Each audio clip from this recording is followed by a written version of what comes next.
You walked through this sunny paddock in Mount Gambier, South Australia, back in 1973. You wouldn't have noticed the danger. It looked like a simple hole in the ground, barely the size of a manhole cover. But beneath the grass lay the shaft, a submerged limestone cathedral, so massive and so deep it would become the site of one of Australia's darkest diving tragedies. On May 28, 1973, 9 friends arrived here. They were young, happy, and looking for adventure. Among them were 3 siblings, Stephen, Christine, and Glenn Militow, with their friends Gordon Roberts and John Bockerman. The plan was a deep dive into the crystal-clear abyss. They slipped through the narrow rock tube and dropped into the void. The water in the shaft is invisible. Divers feel like they are falling through air. But beauty here is a trap. As they descended past 140 feet, an invisible killer took hold.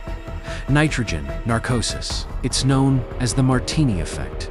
At extreme depths, the nitrogen in the air acts like a drug. It makes you feel drunk, euphoric, and invincible. The group split. 5 of them, feeling the effects, wisely decided to turn back. But 4, diver Stephen, his sister Christine, Gordon, and John, kept going. Entranced by the clear water and intoxicated by the depth, they swam down to the Sawtooth Rock.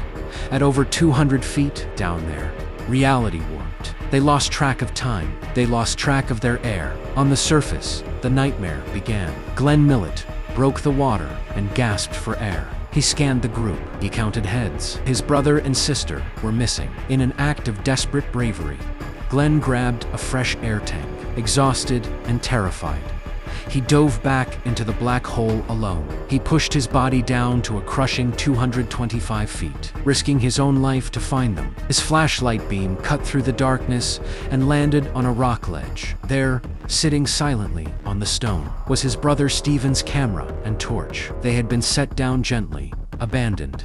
But the divers were gone, disoriented by the narcosis and out of air.